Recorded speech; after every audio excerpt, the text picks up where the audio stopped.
Good morning. Right, morning. I forgot. These go up at 9 in the morning. And welcome to the Backlog Files. I am Adam with this, our third episode. This time we will be talking about another Pokemon spin... Well, the first of the Pokemon spin-offs. We haven't done this yet.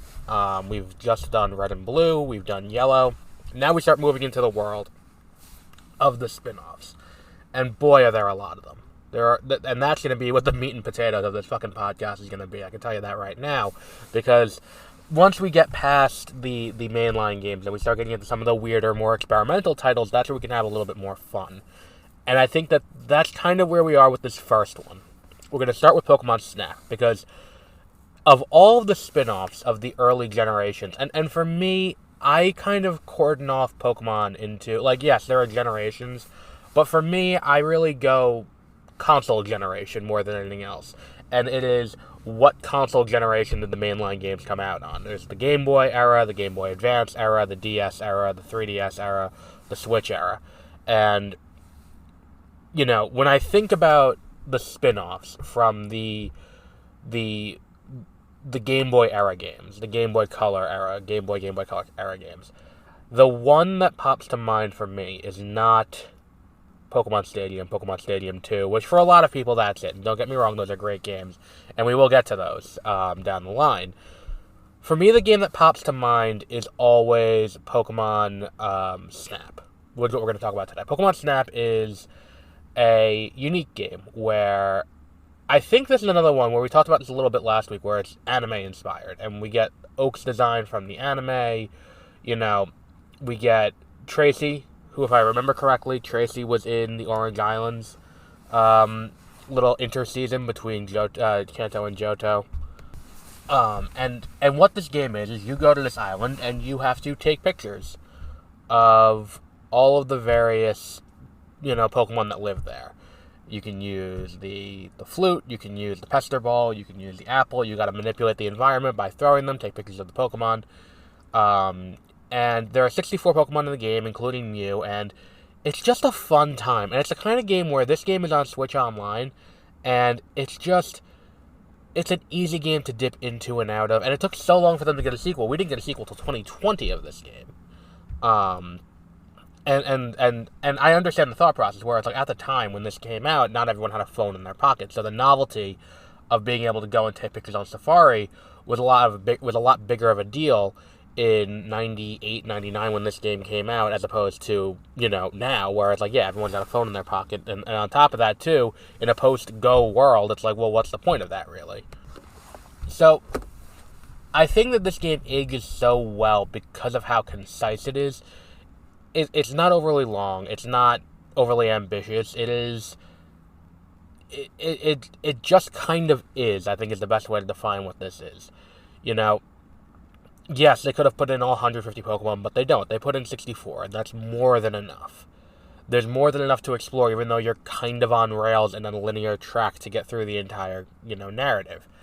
And the high score feature gives it a certain air of replayability that makes the entire thing really fun. And to that end, I think this is one of the strongest. And yes, they started out very strong with these spin-offs, and we will get down the line, and there are quite a few spin-offs that are really good. I think this game handled a lot of those things so well, and a lot of those, and I think the thing is, too, it's like, you're using the Pokemon in an inventive way. You're not doing the same things over and over again. It's not another battle simulator, and that's where the strongest spin-offs exist. The strongest spin-offs of this franchise exist in the space where the Pokemon are being used as animals, and how can we use animals in a way that's unique and inventive, and not just let's have them beat the shit out of each other and see what happens. And on a technical level, too, this game's mechanics just work so well. The fuck was that? The introduction of each of the exploration add-ons, I think they have a more formal name, but I'll call them that, where it's like the apple, and then the Pester Ball and the Poke Flute all feel natural and all play very well, and interact with each other very well. The additions of the exploration where as you go through you have to do certain things to unlock new areas of the track and to unlock new courses also don't feel cheap. There are some things that do have some skill to them, but they still feel like organic and natural to the game and not like it's you have to choose your way through it. Like Starmie, for example, like having to evolve the Staryu by taking a picture of it while it's in motion or hitting it, one of those two things. Having to hit the Magikarp multiple times, that way one appears in front of the waterfall and then you can hit it into the waterfall. Things like that work very well. I would say probably the hardest, if I remember correctly from playing this fairly recently, I would say within the last 2 months I played it, would be the use of the Pester Ball to get Ditto by hitting the fake Bulbasaur multiple times. And look, for right now, it's a very solid number 1. I think this is definitely the number 1 on the list as of this point in the proceedings. Do I think it'll stay here? No, I think we'll be unseated by some of the later entries in the main line, and I think there are some battle simulators that are better and more fun than this.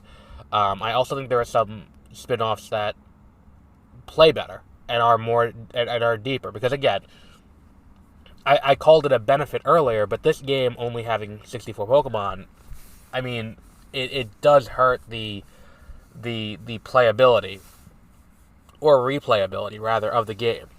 Because on top of there being only 64 Pokemon, a lot of them are very hard to miss in a single playthrough. And if that's the case, and if you do have this game where it's like, look, we need to, your goal is to take a picture of all the Pokemon, I don't think the solution is to lock them behind having to do multiple playthroughs or make the difficulty needlessly high.